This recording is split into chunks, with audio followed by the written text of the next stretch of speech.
ಆ ಟ್ರೇನ್ ಓಡ್ತಾ ಇದೆ ಅಂದಾಗ ಅದ್ರಲ್ಲಿ ಡ್ರೈವರ್ ಇದ್ದಾನೆ ಅಂತ ಅರ್ಥ. ಈಗ ನೋಡಿ ವಿಮಾನ ಮೇಲೆ ಹಾರ್ತಾ ಇರ್ತದೆ, ಸುಮ್ಮನೆ ಸ್ವಲ್ಪ ಸೌಂಡ್ ಕೇಳಿಸ್ತಿರ್ತದೆ, ಹತ್ತಿರ ಬಂದಾಗ ದೂರ ಇದ್ದಾಗ ಕಾಣಿಸ್ತಿರ್ತದೆ ಅಷ್ಟೇ, ಸೌಂಡ್ ಕೇಳಿಸೋದಿಲ್ಲ. ವಿಮಾನ ಹೋಗ್ತಾ ಇದೆ, ವಿಮಾನ ಹೋಗ್ತಾ ಇದೆ ಅಂಥೇಳಿ ನಿಂತು ನೋಡ್ತಾರೆ. ಆವಾಗ ವಿಮಾನ ಹೋಗ್ತಾ ಇದೆ ಅಂದ್ರಲ್ಲೇ ಅದ್ರಲ್ಲಿ ಪೈಲಟ್ ಇದ್ದಾನೋ ಇಲ್ಲ, ಇದ್ದಾನೆ. ಆದರೆ ಕಣ್ಣಿಗೆ ಕಾಣ್ತಾ ಇದ್ದಾನೇನೋ ಇಲ್ಲ.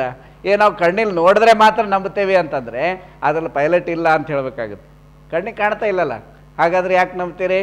ಆದರೆ ವಿಮಾನ ಓಡಿಸ್ಬೇಕಾದ್ರೆ ಒಬ್ಬ ಪೈಲಟ್ ಬೇಕು, ಒಂದು ಬಸ್ ಓಡಿಸ್ಬೇಕಾದ್ರೆ ಒಬ್ಬ ಡ್ರೈವರ್ ಬೇಕು, ಕಾರ್ ಓಡಿಸ್ಬೇಕಾದ್ರೆ ಒಬ್ಬ ಡ್ರೈವರ್ ಬೇಕು, ಟ್ರೈನ್ ಓಡಿಸ್ಬೇಕಾದ್ರೂ ಅದರ ಚಾಲಕ ಇದ್ದೇ ಇರ್ತಾನೆ. ಹಾಗೆ ಈ ಒಂದು ಬ್ರಹ್ಮಾಂಡ, ಇದು ಒಂದು ಸೃಷ್ಟಿ ಇದೆ, ಇದನ್ನೆಲ್ಲ ವ್ಯವಸ್ಥಿತವಾಗಿ ನಡೆಸ್ಕೊಂಡು ಹೋಗ್ತಾ ಇದ್ದಾನೆ. ನಡೆಯೋದನ್ನು ನಾವು ನೋಡ್ತಾ ಇದ್ದೇವೆ, ಹಗಲು ರಾತ್ರಿಗಳಾಗ್ತಾ ಇದ್ದಾವೆ, ಹೌದಿಲ್ಲ?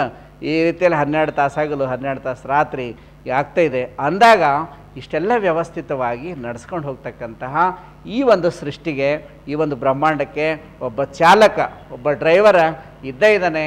ಆ ಡ್ರೈವರ್ ಅಥವಾ ಇದನ್ನು ಮುನ್ನಡೆಸ್ಕೊಂಡು ಹೋಗ್ತಕ್ಕಂತಹ ಚಾಲಕ ಯಾರು ಅಂದರೆ ಅವನೇ ಇದರ ಮಾಲೀಕನಾದಂತಹ ಪರಮಾತ್ಮ, ದೇವರು ಅಂತ ತಿಳ್ಕೊಂಡು ಹೇಳ್ತಾ ಇದ್ದೀವಿ ಅಂತ. ಅದಕ್ಕಾಗಿ ದೇವರಲ್ಲಿ ನಾವು ನಂಬಿಕೆಯನ್ನು ಇಡಬೇಕು ಅಂತ.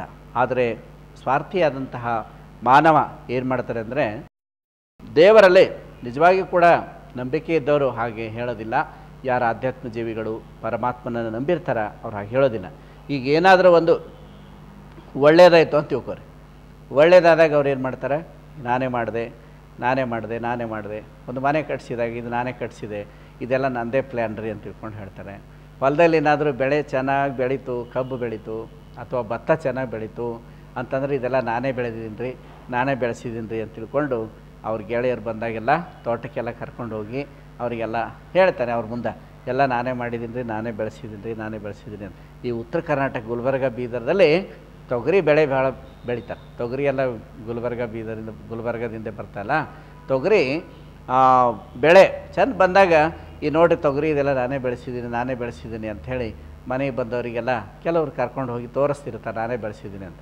ಅದೇ ಮಳೆ ಭಾಳ ಕಡಿಮೆ, ಅಲ್ಲಿ ಮಳೆ ಬರಲಿಲ್ಲ, ಬರಗಾಲ ಬಿತ್ತು, ಅಥವಾ ಮಳೆ ಬಂದ್ರೂ ಕೂಡ ಅದಕ್ಕೇನೋ ರೋಗ ಹತ್ತಿ ತೊಗರಿ ತಿರುಗೋದು ಅಂತ ಹೇಳ್ತಾರೆ. ಪೂರ್ತಿ ಎಲೆಗಳೆಲ್ಲ ಬೆಳ್ಳಗಾಗಿ ಒಂದು ಕಾಯಿ ಹತ್ತಂಗಿಲ್ಲ. ಅವು ಚೆಂದ ಬೆಳೆದಾಗ, ಭಾಳ ಚಲೋ ಬೆಳೆದಾಗ ಇದು ತೊಗರಿ ನಾನೇ ಬೆಳೆಸಿದ್ದೀನಿ, ನಾನೇ ಬೆಳೆದಿದ್ದೀನಿ, ನಂದೇ ಎಲ್ಲ ಇದು ಪ್ಲ್ಯಾನು ಅಂತೆಲ್ಲ ಹೇಳ್ಕೊತಾರೆ ಅವರು ಎಲ್ಲರ ಮುಂದೂ, ಗೆಳೆಯರ ಮುಂದೆ, ಅವ್ರ ಬಂಧುಗಳ ಮುಂದೆ, ಬಂದವರಿಗೆಲ್ಲ ಹೊಲಕ್ಕೆ ಕರ್ಕೊಂಡು ಹೋಗಿ ತೋರಿಸ್ತಿರ್ತಾರೆ. ಅದು ಒಂದು ವೇಳೆ ತಿರುಗೆಲ್ಲ ಬೆಳ್ಳಗಾಗಿ ನಿಂತು ಬಿಡ್ತಂದ್ರೆ ಅವಾಗ ಏನು ಮಾಡ್ತಾರೆ, ಇದೆಲ್ಲ ನೋಡ್ರಿ ದೇವ್ರು ಹಿಂಗೆ ಮಾಡಿದ್ದಾನೆ ಅಂತಾರೆ. ಅಂದರೆ ಅದು ಏನಾದರೂ ಹಾನಿ ಆದಾಗ ದೇವ್ರ ಮೇಲೆ ಹಾಕ್ಬಿಡ್ತಾನೆ ಮನುಷ್ಯ, ಅಥವಾ ಏನಾದರೂ ಕೆಟ್ಟದಾದಾಗ ದೇವ್ರ ಮೇಲೆ ಹಾಕ್ಬಿಡ್ತಾನೆ, ಅಥವಾ ಇನ್ಯಾರ್ದೋ ಮೇಲೆ, ಬೇರೆಯವ್ರ ಮೇಲೆ ಆರೋಪವನ್ನು ಕೊಡ್ತಾನೆ. ಒಳ್ಳೇದಾದಾಗ ಮಾತ್ರ ನಾನೇ ಮಾಡಿದ್ದೀನಿ ರೀ ಅಂತ ತಿಳ್ಕೊಂಡು ಹೇಳ್ತಾರೆ. ಈಗ ಗಂಡು ಮಕ್ಕಳು ಈಗೇನು ಸಮಾಜದಲ್ಲಿ ಗಂಡು ಹೆಣ್ಣು ಅನ್ನುವಂಥ ವಿಪರೀತ ಭೇದವನ್ನು ಮಾಡ್ತಾರೆ. ಈಗ ಹೆಣ್ಣು ಮಗು ಇತ್ತಂದ್ರೆ ಭ್ರೂಣ ಹತ್ಯೆ ಮಾಡಿಸ್ತಾರೆ. ಹೊಟ್ಟೆಯಲ್ಲಿದ್ದಾಗಲೇ, ತಾಯಿ ಗರ್ಭದಲ್ಲಿದ್ದಾಗಲೇ ಪಾಪ ಆ ಹೆಣ್ಣು ಮಗು ಇದೆ ಅಂತ ಗೊತ್ತಾಗ್ಬಿಟ್ರೆ ಆ ಭ್ರೂಣವನ್ನೇ ಕೊಲೆ ಮಾಡ್ತಕ್ಕಂತಹ, ಹೆಣ್ಣು ಮಗು ಹುಟ್ಟೋದಕ್ಕಿಂತ ಮೊದಲೇ ಸಾಯಿಸ್ತಕ್ಕಂತಹ ಒಂದು ದುರ್ನಡತೆ ಇವತ್ತೇನು ಮತ್ತು ಅನಕ್ಷರಸ್ಥರಲ್ಲ, ಎಜುಕೇಟೆಡ್ ಇರುವಂಥವ್ರೆ ಆ ಕೆಲಸ ಮಾಡ್ತಾಯಿರೋದು. ಹಳ್ಳಿಗಳಲ್ಲಿ ಯಾರೂ ಆ ಕೆಲಸ ಮಾಡಲ್ಲ, ಇವರೆಲ್ಲ ಡಿಗ್ರಿ ಡಬಲ್ ಡಿಗ್ರಿ ಓದಿದವ್ರು ಇಂಥ ಕೆಲಸ ಮಾಡ್ತಾರೆ. ಆದರೆ ಹೆಣ್ಣು ಗಂಡು ಅನ್ನುವಂಥ ಭೇದ ವಿಪರೀತ ಆಗಿದೆ. ಆದರೆ ಅದು ತಪ್ಪು. ನಾವು ಹೆಣ್ಣು ಗಂಡು ಅನ್ನುವಂಥ ಭೇದವನ್ನು ಮಾಡಬಾರ್ದು. ಮುಂದೊಂದು ದಿನ ಭಾಳ ದೊಡ್ಡ ಸಮಸ್ಯೆ ಆಗ್ತದೆ. ಈಗ ನಾವು ಮಹಾಭಾರತದಲ್ಲೆಲ್ಲ ನೋಡ್ತಾ ಇದ್ದೀವಿ, ಏನಂದರೆ ಈ ಪಾಂಚಾಲಿ ಅಂತ ತಿಳ್ಕೊಂಡು ಹೇಳ್ತಾರೆ, ದ್ರೌಪದಿ ಒಬ್ಬ ಹೆಣ್ಮಗಳಿಗೆ 5 ಜನ ಗಂಡಂದರು ಪಾಂಡವರು. ಆ ಪರಿಸ್ಥಿತಿ ಹಂಗೆ ಆಗಿನ ಕಾಲದಲ್ಲಿ ಇದ್ದಿರ್ಬೋದು ಅಂತ ಅನ್ನಿಸ್ತದೆ. ಹೆಣ್ಮಕ್ಳ ಸಂಖ್ಯೆ ಕಡಿಮೆ ಇತ್ತು ಅಂದರೆ ಈಗ ಹೆಂಗೆ ಒಬ್ಬ ಗಂಡು ಮಗ 2-3 ಹೆಂಡ್ತಿಯರು ಮಾಡ್ಕೋತಾರೋ ಆ ರೀತಿ ಹೆಣ್ಮಕ್ಳ ಸಂಖ್ಯೆ ಕಡಿಮೆ ಆದಾಗ ಒಬ್ಬ ಹೆಣ್ಮಗಳಿಗೆ 3-4 ಜನ 5 ಜನ ಸೇರಿ ಮಾಡ್ಕೊಳ್ಳೋಂಥ ಪರಿಸ್ಥಿತಿ ಬರ್ತದೆ. ಹೆಣ್ಣು ಕೀಳು ಅಂಥೇಳಿ ಒಂದು ವೇಳೆ ಭ್ರೂಣ ಹತ್ಯೆಗಳು ಮಾಡಿ ಹೆಣ್ಣುಮಕ್ಕಳಿಗೆ ಕೀಳು ಅಂತ ನಾವು ಈ ಥರ ಮಾಡ್ತಾ ಹೋದರೆ ಹೆಣ್ಣುಮಕ್ಕಳ ಸಂಖ್ಯೆ ಕಡಿಮೆ ಆಗುತ್ತೆ. ಆವಾಗ ಈ ಒಂದು ಸಮಾಜದಲ್ಲಿ ಅಸಮತೋಲನ ಉಂಟಾಗ್ತದೆ ಅಂತ ನಾವು ನೋಡ್ತಾ ಇದ್ದೇವೆ. ಅದಕ್ಕಾಗಿ ಹೆಣ್ಣು ಗಂಡು ಭೇದ ಮಾಡಬಾರ್ದು ಅಂಥೇಳಿ ಗುರು ಬಸವಣ್ಣವ್ರು ನಮಗೆ 12ನೇ ಶತಮಾನದಲ್ಲಿ ಕಲಿಸಿಕೊಟ್ಟಿದ್ದಾರೆ. ಹೆಣ್ಣು ಹೆಣ್ಣಲ್ಲ, ಹೆಣ್ಣು ಮಾಯೆಯಲ್ಲ, ಹೆಣ್ಣು ರಕ್ಕಸಿಯಲ್ಲ, ಹೆಣ್ಣು ಸಾಕ್ಷಾತ್ ಕಪಿಲ ಸಿದ್ಧ ಮಲ್ಲಿಕಾರ್ಜುನ ಅಂತ ತಿಳ್ಕೊಂಡು ಹೇಳ್ತಾ ಇದ್ದಾರೆ. ಅದಕ್ಕಾಗಿ ಇಲ್ಲಿ ನಾವು ಬಸವಾದಿ ಶರಣರು ಎಂತಹ ಒಂದು ವೈಜ್ಞಾನಿಕ ವಿಚಾರಗಳನ್ನು ಮತ್ತು ಮುಂದೆ 1000 ವರ್ಷದಲ್ಲಿ ನಡೀತಕ್ಕಂಥ ವಿಚಾರಗಳನ್ನು ಅವರು 12ನೇ ಶತಮಾನದಲ್ಲೇ ವಿಚಾರ ಮಾಡಿದ್ದಾರೆ ಅಂತಂದಾಗ ನಮಗೆ ಆಶ್ಚರ್ಯ ಆಗ್ತದೆ. ಗುರು ಬಸವಣ್ಣವ್ರು ಮಾಡಿರ್ತಕ್ಕಂಥ ಒಂದು ಕ್ರಾಂತಿ. ಏನೇ ಆಗಲಿ, ಎಷ್ಟೇ ಕಷ್ಟಗಳೇ ಬರಲಿ, ಎಂತಹ ತೊಂದರೆಗಳೇ ಕೂಡ ಬರಲಿ, ಆಗಲೂ ಕೂಡ ನಾವು ದೇವರಲ್ಲಿ ಶ್ರದ್ಧೆಯನ್ನು ಕಳ್ಕೊಬಾರ್ದು. ದೇವರಲ್ಲಿ ಇಟ್ಟಿದ್ದ ಒಂದು ನಂಬಿಕೆಯನ್ನು ನಾವು ಕಳ್ಕೊಳ್ಬಾರ್ದು. ಯಾಕೆ ಅಂತಂದರೆ ಈ ಜಗತ್ತನ್ನು ನಿರ್ಮಾಣ ಮಾಡಿರ್ತಕ್ಕಂತಹ ಒಬ್ಬ ಪರಮಾತ್ಮ ಇದ್ದಾನೆ. ಅವನಲ್ಲಿ ಅಚಲವಾದಂತಹ ನಂಬಿಕೆಯನ್ನು ಇಟ್ಕೊಂಡಾಗ ನಮ್ಮ ರಕ್ಷಣೆಯನ್ನು ಮಾಡ್ತಾನೆ. ಹಾಗಾದರೆ ಬೇಜವಾಬ್ದಾರಿಗಳಾಗಿ ಕೂತ್ಕೊಳ್ಳೋದು ಅಂತಲ್ಲ, ನಮ್ಮ ಕರ್ತವ್ಯವನ್ನು ನಾವು ಮಾಡ್ತಾನೆ, ನಮ್ಮ ಜವಾಬ್ದಾರಿಯನ್ನು ನಾವು ನಿರ್ವಹಿಸ್ತಾನೆ ಈ ಜಗದೊಡೆಯನಾಗಿರ್ತಕ್ಕಂತಹ ಪರಮಾತ್ಮನಲ್ಲಿ ನಾವು ನಂಬಿಕೆಯನ್ನು ಇಡಬೇಕು. ಭಕ್ತನಾದಂಥವರು ಆ ಪರಮಾತ್ಮನಲ್ಲಿ ನಂಬಿಕೆ ಇಡಬೇಕು ಅನ್ನುವಂಥ ಮಾತನ್ನು ಇಲ್ಲಿ ಗುರು ಬಸವಣ್ಣವ್ರು ಹೇಳ್ತಾ ಇದ್ದಾರೆ ತಮ್ಮೊಂದು ವಚನದಲ್ಲಿ. ಎನ್ನ ವಾಮಕ್ಷೇಮ ನಿಮ್ಮದಯ್ಯ, ಎನ್ನ ಹಾನಿ ವೃದ್ಧಿ ನಿಮ್ಮದಯ್ಯ, ಎನ್ನ ಮಾನ ಅಪಮಾನ ನಿಮ್ಮದಯ್ಯ, ಬಳ್ಳಿಗೆ ಕಾಯಿ ದಿಮ್ಮಿತ್ತೆ ಅಯ್ಯ ಲಿಂಗದೇವ ಅಂತ ತಿಳ್ಕೊಂಡು ಕೇಳ್ತಾರೆ. ನಾವು ಆ ದೇವರಲ್ಲಿ ಹೇಗೆ ಯಾವ ರೀತಿಯಾಗಿ ನಂಬಿಕೆಯನ್ನು ಇಡಬೇಕು ಅಂದರೆ, ಹಾಗೆ ಒಳ್ಳೆಯದಾದಾಗ ನಾನು ಮಾಡಿದ್ದೇನೆ ಅಂತ ತಿಳ್ಕೊಂಡು ಹೇಳೋದಲ್ಲ, ಅಥವಾ ಏನಾದರೂ ಹಾನಿ ಆದಾಗ ಇನ್ನೊಬ್ಬರ ಮೇಲೆ ಅಪವಾದ ಕೊಡ್ತಕ್ಕಂಥದ್ದಲ್ಲ, ಅಥವಾ ದೇವರ ಮೇಲೆ ನಾವು ಆ ಅಪವಾದನ ಕೊಡ್ತಕ್ಕಂಥದ್ದಲ್ಲ. ಎನ್ನ ವಾಮಕ್ಷೇಮ, ಅಥವಾ ನಮ್ಮ ಕ್ಷೇಮ ಇರ್ಬೋದು ಅಥವಾ ವಾಮ ಇರ್ಬೋದು, ಕೆಟ್ಟದಾಗಿರ್ಬೋದು ಅಥವಾ ಒಳ್ಳೆಯದಾಗಿರ್ಬೋದು, ಆ ಹಾನಿ ಆಗಿರ್ಬೋದು ಅಥವಾ ವೃದ್ಧಿ ಆಗಿರ್ಬೋದು, ಲಾಸ್ ಪ್ರಾಫಿಟ್ಟು ಪ್ರಶ್ನೆ ಇಲ್ಲ. ಇದಕ್ಕೆಲ್ಲ ದೇವರ ಕಾರಣ ಅಲ್ಲ. ಎನ್ನ ಮಾನ ಅಪಮಾನ ಹಾನಿ ವೃದ್ಧಿ ವಾಮ ಕ್ಷೇಮ ಇದಕ್ಕೆಲ್ಲ ನಾವೇ ಮಾಡಿರ್ತಕ್ಕಂತಹ ಒಂದು ಪಾಪಕರ್ಮಗಳು, ತಿಳಿಯದೆಯೋ ತಿಳಿದೋ ಈ ಜನ್ಮದಲ್ಲೋ ಅಥವಾ ಪ್ರಾರಬ್ಧ ಇಂದಿನ ಜನ್ಮದಲ್ಲೋ ನಾವೇ ಮಾಡಿರ್ತಕ್ಕಂತಹ ಒಂದು ಪಾಪಕರ್ಮಗಳಿಗೆ ಅನುಗುಣವಾಗಿ ನಮಗೆ ಸುಖ ಮತ್ತು ದುಃಖಗಳು ಬರ್ತವೆ ಅಂತ ಅನ್ನೋದು ನಾವು ನೋಡ್ತಾ ಇದ್ದೇವೆ. ನಾವೇ ಮಾಡಿರ್ತಕ್ಕಂಥ ಕರ್ಮಗಳಿಗೆ ಅನುಗುಣವಾಗಿ ಕರ್ಮದ ಫಲವಾಗಿ ನಾವು ದುಃಖಗಳನ್ನು ಅನುಭವಿಸ್ತಾ ಇದ್ದೇವೆ. ನಾವೀಗ ಸುಖ ಏನಾದರೂ ಅನುಭವಿಸ್ತಾ ಇದ್ದೀವಿ ಅಂತಂದರೆ ಅದಕ್ಕೆ ನಾವೇ ಮಾಡಿರ್ತಕ್ಕಂಥ ಒಂದು ಪುಣ್ಯದ ಫಲವಾಗಿ ನಾವು ಸುಖವನ್ನು ಅನುಭವಿಸ್ತಾ ಇದ್ದೀವಿ ಅನ್ನುವಂತಹ ನಂಬಿಕೆ ನಮ್ಮಲ್ಲಿ ಬರಬೇಕೇ ವಿನಃ ಇದಕ್ಕೆ ಕಾರಣ ದೇವರಲ್ಲ ಅಥವಾ ಬೇರೆ ಯಾರೋ ವ್ಯಕ್ತಿಗಳು ಕೂಡ ಆಗಲಿಕ್ಕೆ ಸಾಧ್ಯ ಇಲ್ಲ. ನಾವೇ ಮಾಡಿರ್ತಕ್ಕಂಥ ಪುಣ್ಯ ಮತ್ತು ಪಾಪಗಳಿಗೆ ಅನುಗುಣವಾಗಿ ನಾವು ಸುಖ ದುಃಖಗಳನ್ನು ಅನುಭವಿಸ್ತಾ ಇರ್ತೀವಿ. ಯಾವ ರೀತಿಯಾಗಿ ನಾವು ಪರಮಾತ್ಮನಲ್ಲಿ ನಂಬಿಕೆ ಇಡಬೇಕು ಅಂದರೆ, ಎನ್ನ ಹಾನಿಯೂ ನಿಂದೆ, ಎನ್ನ ವೃದ್ಧಿಯೂ ಕೂಡ ನಿಂದೆ, ಆಮೇಲೆ ನನ್ನ ಮಾನ ಅಪಮಾನವೂ ನಿಂದೆ, ಆಮೇಲೆ ಹಾನಿ ವೃದ್ಧಿ ವಾಮಕ್ಷೇಮ ಎಲ್ಲನೂ ಕೂಡ ಆ ಪರಮಾತ್ಮನಲ್ಲಿ ನಾವು ಅರ್ಪಿಸಬೇಕು ಅಂತ ತಿಳ್ಕೊಂಡು ಹೇಳ್ತಾರೆ. ಕೊನೆಯಲ್ಲಿ ಒಂದು ಮಾತು ಹೇಳ್ತಾ ಇದ್ದಾರೆ, ಬಳ್ಳಿಗೆ ಕಾಯಿ ದಿಮ್ಮಿತ್ತೆ ಅಯ್ಯ ಅಂತ. ಅಂದ್ರೆ ಬಳ್ಳಿಗೆ ಅದು ಎಷ್ಟೇ ದೊಡ್ಡ ಕಾಯಿ ಇದ್ದರೂ ಕೂಡ ಅದೇನು ಭಾರ ಆಗೋದಿಲ್ಲ. ಆ ರೀತಿಯಲ್ಲಿ ಪರಮಾತ್ಮನಿಗೆ ನಾವು ಭಾರ ಆಗೋದಿಲ್ಲ. ಈ ಒಂದು ಇಡೀ ಬ್ರಹ್ಮಾಂಡವನ್ನು ನಿರ್ಮಾಣ ಮಾಡಿರ್ತಕ್ಕಂತಹ ಪರಮಾತ್ಮ, ಇದರ ಒಂದು ನಿರ್ವಹಣೆ ಮಾಡ್ತಕ್ಕಂಥ ಒಂದು ಶಕ್ತಿ, ವಿಘ್ನ ನಿವಾರಕ ಶಕ್ತಿಯು ನೀನೇ ಅಂತ ಹೇಳ್ತೀವಲ್ಲ, ಬುದ್ಧಿ ಪ್ರದಾಯಕ ದೇವನು ನೀನೇ, ಜಗವನ್ನು ರಚಿಸಿದ ತಂದೆಯು ನೀನು, ಸೊಗದಿಂಪಾಲಿಪ ತಾಯಿಯು ನೀನು, ದುರಿತ ಸಂಕುಲ ಮುಸುಕುತ ಬರಲು ಪಾರು ಮಾಡುವ ಕರುಣಿಯು ನೀನು. ಅಂದರೆ ಪಾರು ಮಾಡ್ತಕ್ಕಂಥ ಒಂದು ಕರುಣಿ, ಆ ದಯಾಮಯನಾಗಿರ್ತಕ್ಕಂತಹ ಪರಮಾತ್ಮ, ಕಾರುಣ್ಯ ನಿಧಿಯಾಗಿರ್ತಕ್ಕಂತಹ ಪರಮಾತ್ಮ ನಮ್ಮನ್ನು ಪಾರು ಮಾಡ್ತಾನೆ ಅನ್ನುವಂತಹ ಅಚಲವಾದಂತಹ ನಂಬಿಕೆಯನ್ನು ನಾವು ಇಟ್ಕೊಳ್ಬೇಕು ಅಂತ ತಿಳ್ಕೊಂಡು ಇಲ್ಲಿ ಗುರು ಬಸವಣ್ಣನವರು ನಮಗೆ ಮಾರ್ಗದರ್ಶನವನ್ನು ಮಾಡ್ತಾ ಇದ್ದಾರೆ. ದೇವರನ್ನು ಯಾವ ರೀತಿಯಾಗಿ ಜನ ನಂಬಿರ್ತಾರೆ, ಯಾವ ರೀತಿಯಾಗಲಿ ಇರ್ತಾರೆ ಜನ ಅಂತ ಅನ್ನೋದನ್ನು ಒಂದು ಉದಾಹರಣೆ ಮೂಲಕ ನಾವು ನೋಡೋಣ. ಒಬ್ಬ ಭಕ್ತ, ಅವನು ತುಂಬ ಜಿಪುಣ, ಏನು ದಾನಪ್ಪ ಶೆಟ್ಟಿ ನಂಬರ್ 1 ನಂಬರ್ 2 ಅಂತ ಅಪ್ಪಾಜಿಯವ್ರು ಹೇಳ್ತಾ ಇದ್ರು. ಆ ರೀತಿ ಅಂತಹ ಒಂದು ಜಿಪುಣ ಶೆಟ್ಟಿ ಆ ವ್ಯಕ್ತಿ. ಅವರು ಏನು ಮಾಡಿದ, ಊರಲ್ಲಿ ಅವರೆಲ್ಲರೂ, ಈಗ ಮಹಾರಾಷ್ಟ್ರದೊಳಗೆ ನಿಮಗೆಲ್ಲ ಗೊತ್ತಿದೆ ವಾರ್ಕರಿ ಪಂಥ, ಅವರು ಪಂಡ್ರಾಪುರಕ್ಕೆ ಹೋಗ್ತಾ ಇರ್ತಾರೆ. ಕ್ಯಾನ್ಬಾಯ್ ತುಕಾರಾಮ್ ಅಂತೇಳಿ ಭಜನೆ ಮಾಡಿಕೊಂಡು ಪಂಡ್ರಾಪುರಕ್ಕೆ ಹೋಗ್ತಾರೆ, ಮಾಳ ಹಾಕ್ಕೊಂಡು ವಾರ್ಕರಿ ಪಂಥದವರು. ಊರ ಜನ ಎಲ್ಲ ಈ ಸಲ ಪಂಡ್ರಾಪುರಕ್ಕೆ ಹೋಗಬೇಕು, ವಾರ್ಕರಿ ಇದು ಅಂತೇಳಿ ಆ ದಿಂಡಿ ಅಂತ ತೊಗೊಂಡು ಹೋಗ್ತಾರೆ, ಧ್ವಜ, ಎತ್ತರ ಧ್ವಜ ಸ್ತಂಭ ತೊಗೊಂಡು ಪಂಡ್ರಾಪುರಕ್ಕೆ ಪಾದಯಾತ್ರೆಗೆ ಹೋಗ್ತಾರೆ. ಆ ಊರಲ್ಲಿ ಏನು ದೊಡ್ಡ ಶ್ರೀಮಂತ, ಈತನಿಗೂ ಕೂಡ ಕರ್ಕೊಂಡು ಹೋಗಬೇಕು ಅಂತ ವಿಚಾರ ಮಾಡ್ತಾರೆ. ಆದರೆ ಇವನು ಮಾತ್ರ ಎಲ್ಲೂ ಯಾವ ದೇವಸ್ಥಾನಗಳಿಗೆ ಹೋಗಿಲ್ಲ, ಯಾವ ಕ್ಷೇತ್ರಗಳಿಗೂ ಹೋಗಿಲ್ಲ. ಅವನು ಧರ್ಮಕ್ಕಾಗಿ ದೇವರಿಗಾಗಿ ಒಂದು ದಿವಸನೂ ಕೂಡ ಒಂದು ಪೈಸೆ ಖರ್ಚು ಮಾಡಿದವನಲ್ಲ. ಆದ್ರೆ ಊರವರೆಲ್ಲ ವಿಚಾರ ಮಾಡ್ತಾರೆ, ಇವನು ಎಂದೂ ಎಲ್ಲಿ ಬರೋದೇ ಇಲ್ಲ, ಆದರೆ ಈ ಸಲ ನಾವು ಕರ್ಕೊಂಡು ಹೋಗಲೇಬೇಕು ಅಂತ ತಿಳ್ಕೊಂಡು ಊರಿನ ಜನ ಎಲ್ಲ ಭಕ್ತರು ತಯಾರಾಗ್ತಾರೆ. ಇವರು ದೊಡ್ಡ ಶ್ರೀಮಂತ, ಅಲ್ಲ ಸೌಕರ್ಯ ನಡ್ರಿ ಅಂತ ಕೇಳ್ತಾರೆ. ಅವಾಗ ಇಲ್ಲ ಬರಲ್ಲ, ನನಗೆ ಬೇರೆ ಕೆಲಸ ಇದಾವೆ ಅಂತ ಹೇಳ್ತಾರೆ. ಹಣ ಖರ್ಚು ಮಾಡೋಕ್ಕಂತೂ ಅವನು ಭಾಳ ಹಿಂದೆಟಾಗ್ತಿರ್ತಾನೆ, ಯಾವ ಧರ್ಮಕ್ಕಾಗಿ ಮಾಡೋದಿಲ್ಲ, ತನ್ನ ಸ್ವಂತಕ್ಕಾಗಿ ಮನೆಗಾಗಿ ಹೆಂಡತಿ ಮಕ್ಕಳಿಗೋಸ್ಕರ ಮಾಡ್ತಿದ್ದ. ಅದು ನಡೀರಿ ಅಂದಾಗ ಇಲ್ಲ ಇಲ್ಲ ನನಗಾಗೋದಿಲ್ಲ ಅಂತ ಹೇಳ್ದ. ಇಲ್ಲ ನೀವೇನೂ ಖರ್ಚು ಮಾಡಬೇಡ್ರಿ, ನಾವೇ ಪಾದಯಾತ್ರೆ ಹೋಗೋದಿರ್ತದೆ, ನಾವೇ ಕರ್ಕೊಂಡು ಹೋಗ್ತೀವಿ ಅಂತ ತಿಳ್ಕೊಂಡು ಹೇಳಿದಾಗ ಇನ್ನು ಹೋಗ್ಬಿಟ್ಟ. ಹೋಗ್ತಾ ದಾರಿಯೊಳಗೆಲ್ಲ ಭಜನೆ ಮಾಡ್ಕೊಂಡು ಹೋಗ್ತಾರೆ, ಎಲ್ಲೆಲ್ಲಿ ಹಾಲ್ಟ್ ಮಾಡ್ತಾರೆ ಅಲ್ಲೆಲ್ಲ ದಾಸೋದ ವ್ಯವಸ್ಥೆ ಎಲ್ಲ ಊಟದ ವ್ಯವಸ್ಥೆ ಮಾಡಿರ್ತಾರೆ ಭಕ್ತರು, ಅಲ್ಲೆಲ್ಲ ಮಾಡಿಕೊಂಡ.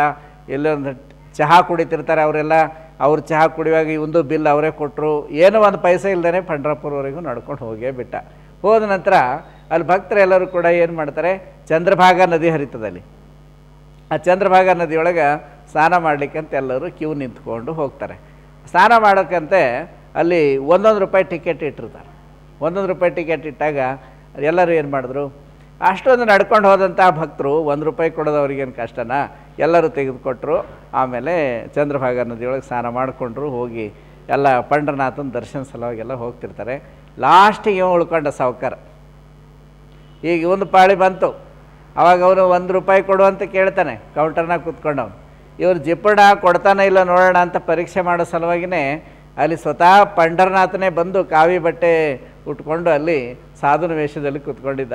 ಕೊಡಪ್ಪ ದುಡ್ಡು ಅಂದಾಗ ಇಲ್ಲ ಇಲ್ಲ ₹1 ಕೊಡಬೇಕಾ, ಇಲ್ಲ ನನ್ನ ಹತ್ರ ಅಂತ ಹೇಳ್ತಾನೆ. ಆ ₹1 ಕೊಡಲಿಕ್ಕೂ ರೆಡಿ ಇಲ್ಲವ. ಆವಾಗ ಕೊನೆಗೆ ಹೇಳ್ತಾನೆ ಇಲ್ಲ ಇಲ್ಲ ಕೊಡಲೇಬೇಕು, ಇಲ್ಲಿ ಫ್ರೀಯಾಗಿ ನಾವು ಯಾರಿಗೂ ಬಿಡೋದಿಲ್ಲ ಅಂತ ಹೇಳಿದಾಗ ಸಾವ್ಕಾರ ಹೇಳ್ತಾನೆ ಬೇಕಾದ್ರೆ ನನ್ನ ಅಡ್ರೆಸ್ ಎಲ್ಲ ಬರ್ಕೊಂಡು ಬಿಡ್ರಿ, ನಾನು ಆಮೇಲೆ ಹೋದ್ಮೇಲೆ ಕಳಿಸ್ತೀನಿ ಊರಿಗೆ ಹೋದ್ಮೇಲೆ ಅಂತ ₹1 ಉದ್ರಿ ಬರೆಸಿ ಅವನು ಸ್ನಾನ ಮಾಡ್ಕೊಂಡು ಹೋಗ್ತಾನೆ ಸುಳ್ಳು ಹೇಳಿ. ಅವ ನೋಡೋಣ ಅಡ್ರೆಸ್ ಎಲ್ಲ ಬರ್ಸಿದ್ದನ್ನೆಲ್ಲ ಆಮೇಲೆ ಅಂಥೇಳಿ ಅವ್ರು ಏನು ಮಾಡ್ತಾರೆ, ಉದ್ರಿ ಸ್ನಾನ ಮಾಡೋಕ್ಕೆ ಅವಕಾಶ ಕೊಡ್ತಾರೆ. ಆ ಸಾವ್ಕಾರ ಸ್ನಾನ ಮಾಡ್ದ, ಮತ್ತೆ ಹೋಗಿ ದರ್ಶನ ಮಾಡಿಕೊಂಡು ಎಲ್ಲರ ಜೊತೆಯಲ್ಲಿ ಊರಿಗೆ ಬಂದುಬಿಡ್ತಾನೆ. ಪಂಡ್ರನಾಥ್ ವಿಚಾರ ಮಾಡ್ತಾನೆ, ಈಗ ₹1 ಬಾಕಿ ಉಳಿತಿದ್ದು ಯಾವಾಗ ವಸೂಲಿ ಮಾಡಬೇಕು ಅಂತ. 1 ವಾರ ಹೋಯ್ತು, 2 ವಾರ ಹೋಯ್ತು, ಕಳಿಸ್ತಾನೇನೋ ತಾನಾಗಿನೇ ಅಂಥೇಳಿ ಯಮೋ ಮಾಡ್ಬೋದು ಅಥವಾ ಹೆಂಗಾರ ಕಳಿಸ್ಬೋದು ಅಂತ ವಿಚಾರ ಮಾಡಿದ್ದ. ಆದರೆ ಬರಲಿಲ್ಲ ದುಡ್ಡು. ಪಂಡರಿನಾಥ ಏನು ಮಾಡ್ತಾನಂದರೆ ಸ್ವತಃ ತಾನೇ ಆ ಒಂದು ಕಾವಿ ಬಟ್ಟೆ ವೇಷದಲ್ಲಿ, ಆ ಸಾಧುನ ವೇಷದಲ್ಲಿ ಆ ಊರಿಗೆ ಹೋಗ್ಬಿಟ್ಟ. ಹೋದ ನಂತರ ಅವ್ರ ಮನೆ ಎಲ್ಲಿದೆ ಅಂತ ತಿಳ್ಕೊಂಡು ಹುಡ್ಕೊಂಡು ಹೋದ, ಸಾಹುಕಾರನ ಹೆಸರು ಕೇಳಿಕೊಂಡು. ಆವಾಗ ಅವ್ರ ಮನೆ ಮುಂದೆನೇ ಹೋಗಿ ನಿಂತ. ಆ ನಂತರ ಅವ್ರ ಮನೆಯವರು ಅಂದರೆ ಅವ್ರ ಹೆಂಡತಿ ಎದುರಿಗೆ ಬಂದರು. ನಿಮ್ಮ ಮನೆಯವರು ಇದ್ದಾರೇನಮ್ಮ ಅಂತ ಕೇಳಿದಾಗ ಹ್ಞೂ ಇದಾರೆ ಬರ್ರಿ ಅಂತ ತಿಳ್ಕೊಂಡು ಕರೆದ್ರು. ಇದಾರೆ ಬರ್ರಿ ಅಂತ ತಿಳ್ಕೊಂಡು ಕರೆದ್ರು. ಆವಾಗ ಒಳಗೆ ಹೋಗುವಷ್ಟಲ್ಲೇ ಓಡ್ಕೊಂಡು ಹೋಗಿ ಗಂಡನಿಗೆ ಹೇಳಿಬಿಟ್ರು, ಯಾರೋ ಒಬ್ಬರು ಸಾಧು ಬಂದಿದ್ದಾರೆ, ಕಾವಿ ಬಟ್ಟೆ ಹೀಗೆಲ್ಲ ಬಂದಿದ್ದಾರೆ ಅಂದ ಕೂಡಲೇ ಅವನಿಗೆ ತಟ್ಟನೆ ನೆನಪಾಯ್ತು, ನಾನಲ್ಲಿ ಉದ್ರಿ ಬರೆಸಿ ಅಡ್ರೆಸ್ ಕೊಟ್ಟು ಬಂದಿದ್ದೆ, ಅವರೇ ಬಂದಿರ್ಬೇಕು ವಸೂಲಿ ಮಾಡಲಿಕ್ಕೆ ಅಂತ ಗೊತ್ತಾಗ್ಬಿಡ್ತು. ಆವಾಗ ಅವ್ನು ಹೇಳಿ ಕಳಿಸ್ತಾನೆ, ಇಲ್ಲ ಇಲ್ಲ ಇಲ್ಲ ಅಂತ ಹೇಳಿಬಿಡು ಅಂತ ಹೇಳ್ತಾನೆ.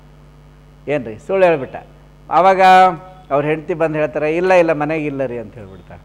ಮತ್ತು ಈಗ ಇಲ್ಲ ಅಂತ ಇಲ್ಲ ಇದ್ದಾರೆ ಅಂತ ಹೇಳಿದ್ರಲ್ಲ ಅಂದರೆ ಇಲ್ಲ ಇಲ್ಲ ಇಲ್ಲ ಅಂತ ಹೇಳಿದ್ದಾರೆ ಅಂತ ಹೇಳ್ಬಿಟ್ಟು ಅಂದ್ರೆ ಆವಾಗ ಗೊತ್ತಾಯ್ತು, ಓಹೋ ಈಗ ಉದ್ರಿ ಕೊಡಬೇಕಾಗುತ್ತೆ, ಸಾಲ ಕೊಡಬೇಕಾಗುತ್ತಲ್ಲ ಅಂಥೇಳಿ ಸುಳ್ಳು ಹೇಳ್ತಾನೆ ಅಂತ ತಿಳ್ಕೊಂಡು, ಸಾಲ ಕೊಡಬೇಕಾಗುತ್ತಲ್ಲ ಅಂತ ಸುಳ್ಳು ಹೇಳ್ತಾ ಇದ್ದಾನೆ ಅಂತ ಗೊತ್ತಾಯಿತು.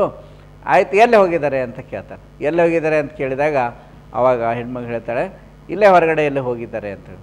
ಎಷ್ಟೊತ್ತಾಗ್ಬೋದು ಬರಲಿಕ್ಕೆ ಅಂದರೆ, ಇಲ್ಲ ಬರ್ತಾರೆ ಸ್ವಲ್ಪ ಹೊತ್ತಿನಾಗ. ಸರಿ ಅಮ್ಮ ಬಂದಮೇಲೆ ನಾನು ಭೇಟಿಯಾಗಿ ಹೋಗ್ತೀನಿ ಅಂತ ತಿಳ್ಕೊಂಡು ಮನೆ ಹೊರಗೆ ಆ ಕಟ್ಟೆ ಮೇಲೆ ಕೂತ್ಕೊಂಡ್ಬಿಟ್ಟ ಸಾಧು. ಆವಾಗ ಒಂದು ಅರ್ಧ ತಾಸು ಕೂತ್ಕೊಂಡ, 1 ತಾಸು ಕೂತ್ಕೊಂಡ, ಅವ್ನು ಬರಲೇ ಇಲ್ಲ. ಈಗ ಬರ್ತಾರೆ ಅಂತ ಹೇಳಿದ್ರು ಬರಲೇ ಇಲ್ಲ. ಅವ್ನಿಗೆ ಹೋಗಿಲ್ಲ, ಇದೆಲ್ಲೋ ಮನೆಯಲ್ಲೇ ಇದ್ದ, ರೂಮ್ನಲ್ಲೇ ಮಲ್ಕೊಂಡಿದ್ದ. ಅವಾಗ ಬರ್ಬೋದು ಈಗ ಅಂತ ಕಾಯ್ಕೊಂಡು ಕುಂತ. 1 ಗಂಟೆ ಆಯಿತು, 2 ಗಂಟೆ ಆಯಿತು.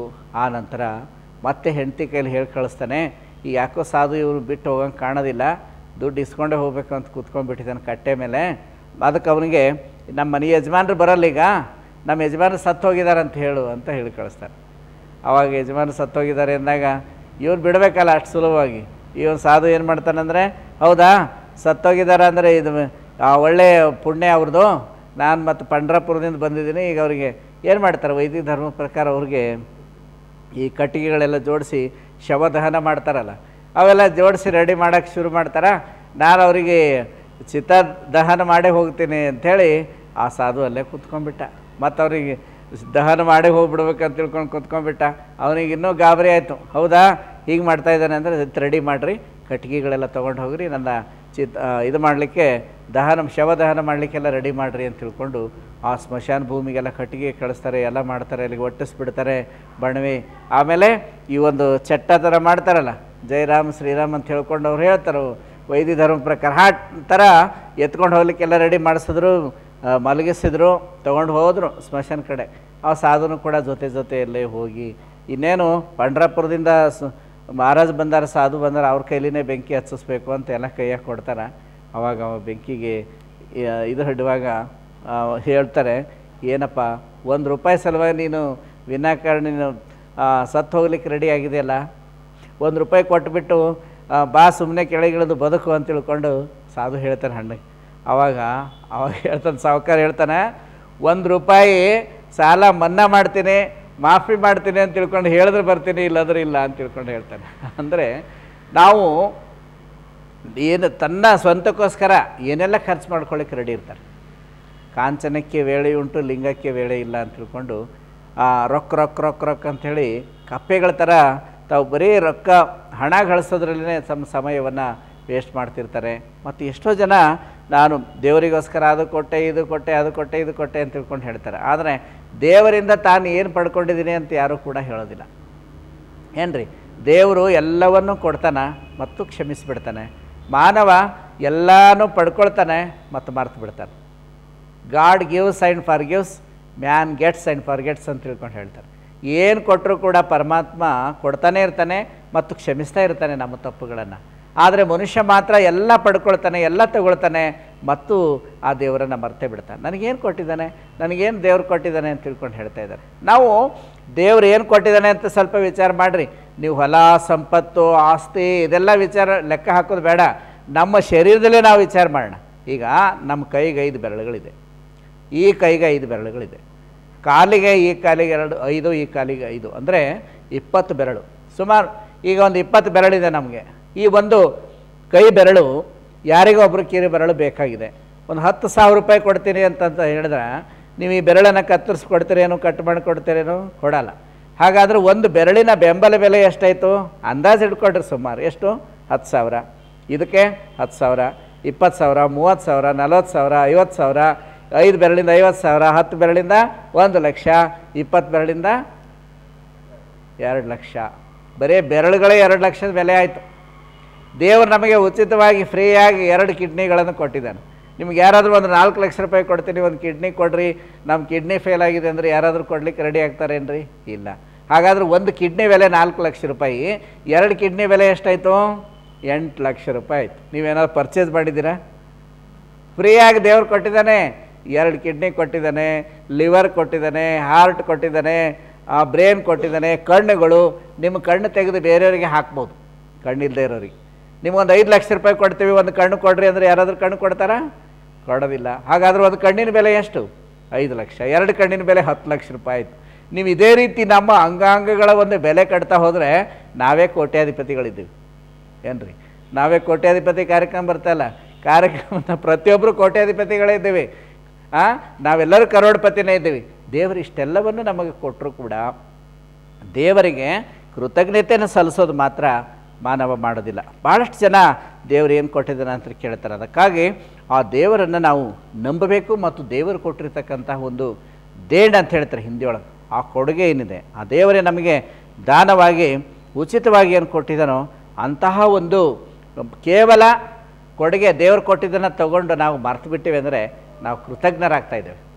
ಅವನಿಗೆ ನಾವು ಕೃತಜ್ಞತೆ ಸಲ್ಲಿಸ್ತಾ ಇದ್ದಾರೆ. ಅದಕ್ಕಾಗಿ ಅವನನ್ನು ನಂಬಬೇಕು. ಅಷ್ಟೇ ಅಲ್ಲ, ಅವನಿಗೆ ನಾವು ಕೃತಜ್ಞತೆಯನ್ನು ಸಲ್ಲಿಸಬೇಕು.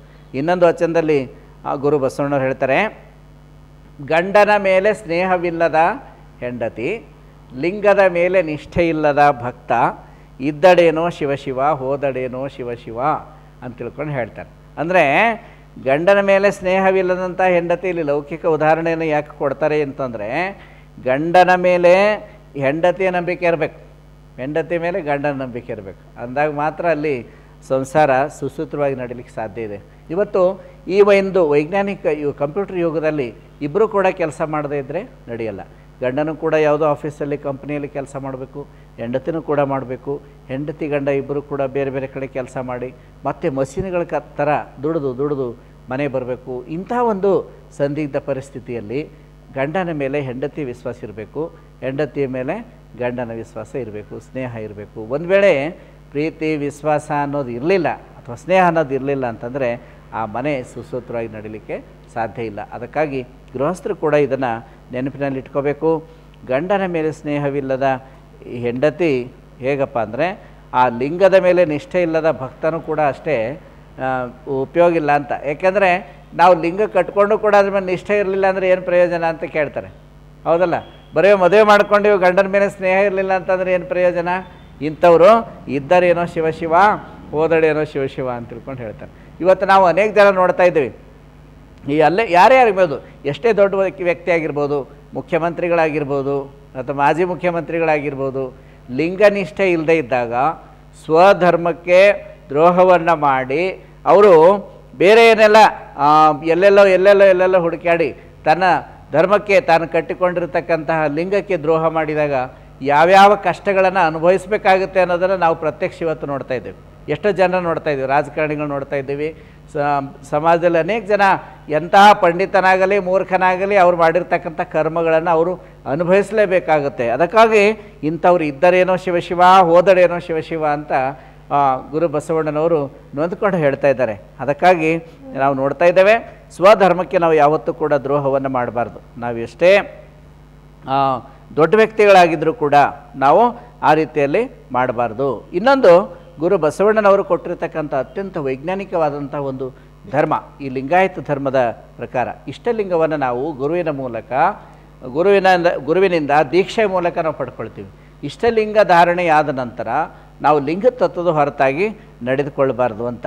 ಏನ್ರಿ, ಲಿಂಗ ಪೂಜೆ ಮಾಡಿದವನೇ ಲಿಂಗ ಕಟ್ಕೊಂಡು ಮತ್ತೆ ಅನ್ಯ ದೈವದ ಪೂಜೆ ಮಾಡ್ತಕ್ಕಂಥದ್ದು ಧರ್ಮದ ಪ್ರಕಾರ ಇದು, ನಮ್ಮ ಧರ್ಮದ ಪ್ರಕಾರ ಇದು ಅಪರಾಧ. ಹೋಮ ಆಗಲಿ, ಹವನ ಆಗಲಿ, ಯಜ್ಞ ಆಗಲಿ ಮಾಡ್ತಕ್ಕಂಥದ್ದು ಇದು ಲಿಂಗಾಯತ ಧರ್ಮಕ್ಕೆ ವಿರುದ್ಧವಾದಂಥ ಒಂದು ಆಚರಣೆ. ಅದಕ್ಕಾಗಿ ಇಲ್ಲಿ ಗುರು ಬಸವಣ್ಣವ್ರು ಹೇಳ್ತಾ ಇದ್ದಾರೆ, ಯಾವ ರೀತಿಯಲ್ಲಿ ಹೆಂಡತಿ ಮತ್ತು ಗಂಡನ ಮಧ್ಯೆ ವಿಶ್ವಾಸ ಸ್ನೇಹ ಇರ್ತದೋ ಅಲ್ಲಿ ಸಂಸಾರ ಸರಿಯಾಗಿರುತ್ತೆ. ಆ ರೀತಿಯಲ್ಲಿ ಶರಣಸತಿ ಲಿಂಗಪತಿ, ಆ ಜಗದೊಡೆಯನಾಗಿರ್ತಕ್ಕಂಥ ಪರಮಾತ್ಮನ ಕುರುಹಾದ ಇಷ್ಟಲಿಂಗವನ್ನು ಧರಿಸಿದ ನಂತರ ಅವನಲ್ಲಿ ಅಚಲವಾದಂತಹ ವಿಶ್ವಾಸ ನಂಬಿಕೆಯನ್ನು ಇಟ್ಟುಕೊಂಡು ನಾವು ಪರಮಾತ್ಮನನ್ನು ಒಲಿಸಬೇಕು, ಅವನ ಅನುಗ್ರಹವನ್ನು ಪಡ್ಕೋಬೇಕು ಅಂತ ತಿಳ್ಕೊಂಡು ಹೇಳ್ತಾರೆ. ಜಗತ್ತಿನ ಮೊಟ್ಟ ಮೊದಲನೆಯ ವೈರಾಗ್ಯ ನಿಧಿ ಯೋಗಿಣಿಯಾಗಿರ್ತಕ್ಕಂತಹ ಜಗನ್ಮಾತೆ ಅಕ್ಕ ಮಹಾದೇವಿಯವರು ಒಂದು ವಚನದಲ್ಲಿ ಬಹಳ ಸುಂದರವಾಗಿ ಹೇಳ್ತಾ ಇದ್ದಾರೆ, ಇಷ್ಟಲಿಂಗವನ್ನು ಧರಿಸಿದ ನಂತರ ನಾವು ಯಾವ ರೀತಿಯಾಗಿ ಇರಬೇಕು, ನಾವು ಪರಮಾತ್ಮನ ಅನುಗ್ರಹವನ್ನು ಹೇಗೆ ಪಡ್ಕೋಬೇಕು ಅನ್ನೋದನ್ನು ತಮ್ಮ ಒಂದು ವಚನದಲ್ಲಿ ಹೇಳ್ತಾ ಇದ್ದಾರೆ. ಹಾಲ ಹಿಡಿದು ಬೆಣ್ಣೆಯ ನರಸಲುಂಟೆ, ಲಿಂಗ ಹಿಡಿದು ಪುಣ್ಯತೀರ್ಥಕ್ಕೆ ಹೋಗಲುಂಟೆ, ಲಿಂಗದ ಕರುಣೋದಕ ಕರುಣಪ್ರಸಾದವ ಕೊಂಡು ಅನ್ಯ ದೈವ ಅನ್ಯ ಶಾಸ್ತ್ರಕ್ಕೆ ಹಾರೈಸಲೇತಕ್ಕೆ, ಗುರು ಕೊಟ್ಟ ಲಿಂಗದಲ್ಲಿಯೇ ಎಲ್ಲ ತೀರ್ಥಗಳು ಎಲ್ಲ ಕ್ಷೇತ್ರಗಳು ಇದ್ದವೆಂದು ಭಾವಿಸಿ ಮುಕ್ತರಪ್ಪುದಯ್ಯ. ಇಂತಲ್ಲದೆ ಗುರು ಕೊಟ್ಟ ಲಿಂಗವ ಕಿರಿದು ಮಾಡಿ ತೀರ್ಥಲಿಂಗವ ಹಿರಿದು ಮಾಡಿ ಹೋದಾತಂಗೆ ಅಘೋರ ನರಕ ತಪ್ಪದು ನೋಡ ಚೆನ್ನಮಲ್ಲಿಕಾರ್ಜುನ. ನಾವು ಒಬ್ಬ ಹೆಣ್ಣುಮಗಳು ಕೈಯಲ್ಲಿ ಹಾಲಿನ ಒಂದು ಹಿಡ್ಕೊಂಡಿದ್ದಾಳೆ, ಪಾತ್ರೆ. ಆ ಹಾಲಿನ ಪಾತ್ರೆ ಹಿಡ್ಕೊಂಡು ಯಾರ್ಯಾರ್ದೋ ಮನೆಗಳಿಗೆ ಹೋಗಿ ನನಗೆ ಬೆಣ್ಣೆ ಬೇಕು ಕೊಡ್ರಿ, ನನಗೆ ಬೆಣ್ಣೆ ಬೇಕು ಕೊಡ್ರಿ ಅಂತ ಕೇಳ್ತಾ ಇದ್ದಾಳೆ. ಕೈಯಲ್ಲೇ ಹಾಲು, ಏನು ಕೈಯಲ್ಲಿ ಹಾಲಿನ ಪಾತ್ರೆನೇ ಕೈಯಲ್ಲಿ ಹಿಡ್ಕೊಂಡು ಬೇರೆ ಮನೆಗೆಲ್ಲ ಹೋಗಿ ಭಿಕ್ಷೆ ಕೇಳಿದಂಗೆ ಬೆಣ್ಣೆ ಕೊಡ್ರಿ ಅಂತ ಕೇಳ್ತಾ ಇದ್ದಾಳೆ. ಏನಿದು ಕಾರಣ ಏನಂದರೆ ಅಜ್ಞಾನ. ಆ ಹಾಲಿನಲ್ಲಿರ್ತಕ್ಕಂಥ ಬೆಣ್ಣೆಯನ್ನು ಹೇಗೆ ತೆಗಿಬೇಕು ಅನ್ನೋದು ಗೊತ್ತಿಲ್ಲ. ಹಾಲು ಚೆನ್ನಾಗಿ ಕಾಯಿಸಬೇಕು, ಅದು ಸ್ವಲ್ಪ ತಂಪಾದ ನಂತರ ಮತ್ತೆ ಹೆಪ್ಪು ಹಾಕಬೇಕು, ಆ ನಂತರ ಅದನ್ನು ಮಜ್ಜಿಗೆ ಮಾಡಬೇಕು, ಆ ನಂತರ ಹೊಸದು ಅದ್ರ ಮೇಲಿನ ಬೆಣ್ಣೆ ತೆಗಿಬೇಕು. ಇಷ್ಟೆಲ್ಲ ಈ ಪ್ರೊಸೆಸ್ ಗೊತ್ತಿಲ್ಲದೆ ಕಾರಣ ಹಾಲು ಕೈಯಲ್ಲಿ ಹಿಡ್ಕೊಂಡು ನನಗೆ ಬೆಣ್ಣೆ ಕೊಡ್ರಿ ಅಂತ ಬೇರೆಯವ್ರ ಹತ್ರ ಹೋದಂಥ ಪರಿಸ್ಥಿತಿ. ನಾವು ಗುರು ಕೊಟ್ಟಂತಹ ಲಿಂಗ, ಗುರು ಬಸವಣ್ಣವ್ರು ಕರುಣಿಸಿರ್ತಕ್ಕಂಥ ಏನು ಇಷ್ಟಲಿಂಗ ಇದೆ, ಇದು ನಾವು ದೀಕ್ಷಾ ಗುರುವಿನ ಮೂಲಕ ನಾವು ದೀಕ್ಷೆ ಪಡ್ಕೊಳ್ತೀವಿ. ದೀಕ್ಷೆ ತಗೊಂಡ ನಂತರ ಇಷ್ಟಲಿಂಗವನ್ನು ನಾವು ಧರಿಸಿ ಲಿಂಗದ ಕರುಣೋದಕ ಕರುಣ ಪ್ರಸಾದ ದಿವಸ ತಗೋತೀವಿ, ನಾವು ಪಾದೋದಕ ಪ್ರಸಾದವನ್ನು ದಿವಸ ಕರುಣ ಪ್ರಸಾದ ತಗೊಳ್ತೇವೆ. ಅಂದಾಗ ಈ ಲಿಂಗದ ಪಾದೋದಕ ಪ್ರಸಾದವನ್ನು ಕರುಣೋದಕ ಕರುಣ ಪ್ರಸಾದವನ್ನು ತೆಗೆದುಕೊಂಡು ಅನ್ಯ ದೈವ ಅನ್ಯ ಶಾಸ್ತ್ರಕ್ಕೆ ಹಾರೈಸುವುದು ತಪ್ಪು ಅಂತೇಳಿ ಅಕ್ಕ ಮಹಾದೇವಿ ತಾಯಿಯವರು ನಮಗೆ ತಿಳಿಸ್ತಾ ಇದ್ದಾರೆ. ನಾವು ಗುರು ಕೊಟ್ಟ ಲಿಂಗದಲ್ಲಿಯೇ ಎಲ್ಲ ತೀರ್ಥಗಳು, ಅಂದರೆ ನಾವು ಅಲ್ಲಿ ಹೋದರೆ ಏನು ಸಿಗುತ್ತೋ, ಇಲ್ಲಿ ಹೋದರೆ ಏನು ಸಿಗುತ್ತೋ, ವೈಷ್ಣೋ ದೇವಿಗೆ ಹೋದರೆ ಏನು ಸಿಗುತ್ತೋ, ಆ ಕ್ಷೇತ್ರಕ್ಕೆ ಹೋದರೆ ಈ ಕ್ಷೇತ್ರಕ್ಕೆ ಹೋಗೋದು ಏನು ಸಿಗುತ್ತೋ ಅಂತ ಇದೆಲ್ಲ ಬರೀ ಭ್ರಮೆ. ನಾವು ಆ ಜಗತ್ತಿನ ಒಂದು ಆಕಾರದಲ್ಲಿಯೇ ಗುರು ಬಸವಣ್ಣನವರು ನಿರ್ಮಿಸಿಕೊಟ್ಟಿರ್ತಕ್ಕಂತಹ ಇಷ್ಟಲಿಂಗವನ್ನು ಕೈಯಲ್ಲಿ ಹಿಡಿದುಕೊಂಡು ಪರಮಾತ್ಮನನ್ನು ಕೈಯಲ್ಲಿ ಹಿಡಿದುಕೊಂಡು ಮತ್ತೆ ನಾವು ಅಲ್ಲಿ ಇಲ್ಲಿ ಸುತ್ತಾಡ್ತಕ್ಕಂಥ ಇದೆಯಲ್ಲ, ಇದು ಅಜ್ಞಾನ, ಇದು ಬರೀ ಭ್ರಾಂತಿ. ಅಷ್ಟೇ ಅಲ್ಲ, ಗುರು ಕೊಟ್ಟ ಲಿಂಗವ ಒಂದು ಮುಂದೆ ಹೇಳ್ತಾ ಇದ್ದಾರೆ, ಈ ಗುರು ಕೊಟ್ಟ ಲಿಂಗವ ಕಿರಿದು ಮಾಡಿ ಇದೇನಪ್ಪ ಇದು ಅಂಥೇಳಿ ಇದರ ಬಗ್ಗೆ ಉದಾಸೀನ ಮಾಡಿ, ಇಷ್ಟಲಿಂಗದ ಬಗ್ಗೆ ಉದಾಸೀನ ಮಾಡಿ ಆ ತೀರ್ಥಲಿಂಗವ ಹಿರಿದು ಮಾಡಿ ಅಂದರೆ ಆ ದೇವಸ್ಥಾನಗಳಲ್ಲಿ ಸ್ಥಾಪನೆ ಮಾಡಿರ್ತಕ್ಕಂತಹ ದೇವತೆಗಳ ಪೂಜೆ ಮಾಡಲಿಕ್ಕೆ ಹೋದವನಿಗೆ ಅಘೋರ ನರಕ ತಪ್ಪದು ನೋಡ ಚೆನ್ನಮಲ್ಲಿಕಾರ್ಜುನ ಅಂತ ತಿಳ್ಕೊಂಡು ಹೇಳ್ತಾರೆ.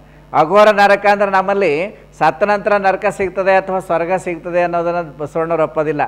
ಆಚಾರವೇ ಸ್ವರ್ಗ, ಅನಾಚಾರವೇ ನರಕ, ಇದಕ್ಕೆ ನೀವೇ ಪ್ರಮಾಣ ಅಂತ ತಿಳ್ಕೊಂಡು ಹೇಳ್ತಾರೆ ಗುರು ಬಸವಣ್ಣವ್ರು. ಅದಕ್ಕಾಗಿ ನರಕ ಯಾವುದು ಅಂದರೆ ಇದೇ, ಹೀಗೆ ಮಾಡಿರ್ತಕ್ಕಂಥ ತಪ್ಪುಗಳಿಗೆ ಹೀಗೆ ಅನುಭವಿಸ್ತಕ್ಕಂಥದ್ದು. ನರಕ ಅಂದರೆ ಈಗ ನಾವು ಜೈಲಿಗೆ ಹೋಲಿಸ್ಬೋದಪ್ಪ, ಪರಪ್ಪನ ಅಗ್ರಹಾರ ಇರ್ಬೋದು ಅಥವಾ ತಿಹಾರ್ ಜೈಲ್ ಇರ್ಬೋದು, ಇದೇ ನರಕ, ಮತ್ತೇನೇ ಇಲ್ಲ. ಅದು ಭಾಳ VIP ದರ್ಜೆಯೊಳಗಿದೆ ರೀ, ಎಲ್ಲ ಕಲರ್ TV ಇರ್ತೆಲ್ಲ ನೋಡ್ಬೋದು, ಎಲ್ಲ ಮಾಡ್ಬೋದು ಅಂತ ಅನ್ಬೋದು. ಆದರೆ ನರಕ ಅಂದರೆ ಏನು ಅಂದರೆ ನಾವು ಶಿಕ್ಷೆಯನ್ನು ಅನುಭವಿಸ್ಬೇಕಾಗ್ತಾ ಇದೆ. ಅದಕ್ಕಾಗಿ ಗುರು ಕೊಟ್ಟಂಥ ಲಿಂಗವನ್ನು ನಾವು ಉದಾಸೀನ ಮಾಡಿ ಸ್ಥಾವರ ಲಿಂಗ ಅಥವಾ ಅನ್ಯ ದೈವಗಳಿಗೆ, ಕಾಲ್ಪನಿಕ ದೇವತೆಗಳಿಗೆ ನಾವು ಹಾರೈಸ್ತಕ್ಕಂಥದ್ದು, ಪೂಜಿಸ್ತಕ್ಕಂಥದ್ದು ನಾವು ಮಾಡಬಾರ್ದು ಅನ್ನುವಂಥದ್ದು ಇಲ್ಲಿ ನಮಗೆ ಅಕ್ಕಮಹಾದೇವಿ ತಾಯಿಯವರು ತಮ್ಮ ವಚನದಲ್ಲಿ ಹೇಳ್ತಾ ಇದ್ದಾರೆ. ಕೆಲವರು ಏನು ಮಾಡ್ತಾರಂದರೆ ಈ ನೆರೆ ನಂಬೋದನ್ನು ಅವರಿಗೆ ಗೊತ್ತಿರೋದಿಲ್ಲ. ಏನು ರೀ ದೇವರು ಅಂತಂದರೆ ಅಥವಾ ಧರ್ಮ ಅಂತಂದರೆ ಕೇವಲ ಕೀರ್ತಿಗೋಸ್ಕರ ಮಾಡ್ತಾ ಇರ್ತಾರೆ. ಈಗ ಪೂಜಾ ಮಾತಾಜಿಯವರು, ನಾವು ಪೂಜಾ ಗಂಗಾ ಮಾತಾಜಿಯವರು ಎಲ್ಲೇ ಪ್ರವಚನಗಳಿಗೆ ಹೋದಾಗ ಕೆಲವರೆಲ್ಲ ನಿಜವಾಗಲೂ ಭಕ್ತರಿರ್ತಾರೆ. ಅವ್ರು ಏನೋ ಕಾಣಿಕೆ ಕೊಡಬೇಕು ಅನ್ನಿಸ್ತದೆ, ಅವರು ಸತ್ಯಶುದ್ಧ ಕಾಯಕವನ್ನು ಮಾಡಿದ್ರಲ್ಲಿ ಅವರು ಧರ್ಮಕ್ಕಾಗಿ ದೇವರಿಗಾಗಿ ಕೊಡಬೇಕು ಅಂತ ತಿಳ್ಕೊಂಡು ಸಲ್ಲಿಸ್ತಾರೆ. ಸ್ವತಃ ತಂದು ಅವ್ರ ಕಾಣಿಕೆ ಹಣ ತಂದು ಕೈಯಲ್ಲಿ ಕೊಟ್ಟು ಆಶೀರ್ವಾದ ತೊಗೊಂಡು ಹೋಗ್ತಾರೆ. ಇನ್ನು ಕೆಲವರು ಇರ್ತಾರೆ, ಏನಂದರೆ ನಾನು ಅಷ್ಟು ಕೊಡ್ತೀನಿ ಇಷ್ಟು ಕೊಡ್ತೀನಿ ಅಂತ 50,000 ಲಕ್ಷ ಎಲ್ಲ ಬರೀ ವಾಗ್ದಾನ, ಕ್ರಿಯಾದಾನ ಇಲ್ಲ, ಬರೀ ಮಾತಿನಲ್ಲೇ ಹೇಳ್ತಿರ್ತಾರೆ. ಯಾರೋ ಕೆಲವರು ಇರ್ತಾರಂಥವ್ರು ಈ ಕ್ರಿಯಾದಾನ ಇಲ್ಲವೇ ಇಲ್ಲ, ಬರೀ ವಾಗ್ದಾನಗಳನ್ನು ಮಾಡಿ ಏನು ಮಾಡ್ತಾರೆ, ಭಾಳ ದೊಡ್ಡದಾಗಿ ಚೆಕ್ಗಳನ್ನು ಬರ್ಕೊಡ್ತಾರೆ. ಆ ಚೆಕ್ ಬರೆದು ಕೊಡ್ತಾರೆ. ಭಾಳ ಸಂತೋಷದಿಂದ ನಮ್ಮ ಕಾರ್ಯಕರ್ತರೆಲ್ಲ ತೊಗೊಂಡು ಸಾಧಕರು ತೊಗೊಂಡು ಬಂದಮೇಲೆ ಬ್ಯಾಂಕಿಗೆ ಹಾಕಿದ್ರೆ ಅದು ವಾಪಸ್ ಬಂದುಬಿಡ್ತು. ಇಂಥವ್ರ ಬಗ್ಗೆ ಏನು ಹೇಳ್ತಾರೆ ಗುರು ಬಸವಣ್ಣವ್ರು ಅಂದರೆ, ಕೊಡದೆ ದಾನಿ ಎನಿಸಿಕೊಂಬೋದು ಹೆಂಗಂದರೆ ಮುಡಿ ಇಲ್ಲದ ಶೃಂಗಾರ ಅಂತ. ನೀವು ಎಷ್ಟೇ ಶೃಂಗಾರ ಮಾಡ್ಕೊಂಡು ಏನೆಲ್ಲ ಹೆಣ್ಮಗಳು ಮಾಡ್ಕೊಂಡ್ರು ಕೂಡ ಮುಡಿನೇ ಇರಲಿಲ್ಲ, ತಲೆ ಮೇಲೆ ಕೂದಲು ಇರಲಿಲ್ಲ ಅಂತಂದರೆ ಅದು ಏನು ಶೃಂಗಾರ ಉಪಯೋಗ ಇಲ್ಲ ಅಂತ. ನಾವು ಕೊಡದೇ ದಾನಿಗಳು ಅನ್ಸ್ಕೊಂಡೇವಿ, ನಾನು ಭಾಳ ದೊಡ್ಡ ದಾನಿ ತ್ಯಾಗಿ ಅಂತ ಅನ್ಸ್ಕೊಂಡ್ರೆ ಏನು ಉಪಯೋಗ, ಅದು ಇಲ್ಲ. ಅದಕ್ಕಾಗಿ ನಾವು ಸತ್ಯಶುದ್ಧ ಕಾಯಕವನ್ನು ಮಾಡಬೇಕು. ಆ ಕಾಯಕದಲ್ಲಿ ಬಂದಂಥದ್ದನ್ನು ನಾವು ಧರ್ಮಕ್ಕಾಗಿ ದಾಸೋಹದ ಮೂಲಕ ಸತ್ಯಶುದ್ಧ ಕಾಯಕದಿಂದ ಧನವನ್ನು ಸಂಪಾದಿಸಿ ದಾಸೋಹದ ತತ್ವದ ಮೂಲಕ ಧರ್ಮ ಸಮಷ್ಟಿಗಳ ಏಳಿಗೆಗಾಗಿ ವಿನಿಯೋಗಿಸುತ್ತೇನೆ ಅನ್ನುವಂಥ ಒಂದು ಮಾತಿನಂತೆ ನಾವು ನಡ್ಕೊಳ್ಬೇಕು ಅನ್ನುವಂಥದ್ದು ಇಲ್ಲಿ ನಮಗೆ ಬಸವ ಧರ್ಮ ಹೇಳ್ಕೊಡ್ತಾ ಇದೆ. ನಮಗೆ ಅಷ್ಟು ಸುಲಭವಾಗಿ ದೇವರನ್ನು ನೆರೆ ನಂಬದೇ ಇದ್ದರೆ ನಮಗೆ ಕಲ್ಯಾಣ ಅನ್ನೋದು ಸಿಗೋದಿಲ್ಲ.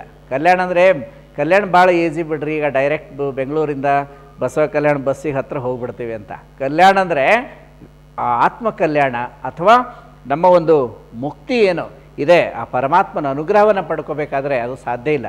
ಎಲ್ಲಿವರೆಗೆ ನಾವು ಪರಮಾತ್ಮನನ್ನು ನೆರೆ ನಂಬೋದಿಲ್ಲ, ನಾವು ಕೇವಲ ಬೂಟಾಟಿಕೆ ಅಥವಾ ಡಂಬಾಚಾರದ ಮೂಲಕ ದೇವರನ್ನ ಪೂಜಿಸ್ತೇವೆ ಅಥವಾ ಒಲಿಸ್ತೀವಿ ಅಂತಂದರೆ ಅದು ಖಂಡಿತ ಪರಮಾತ್ಮನ ಅನುಗ್ರಹ ಸಿಗ್ಲಿಕ್ಕೆ ಸಾಧ್ಯ ಇಲ್ಲ, ನಾವು ಮುಕ್ತಿ ಪಡ್ಕೊಳ್ಳಿಕ್ಕೆ ಸಾಧ್ಯ ಇಲ್ಲ.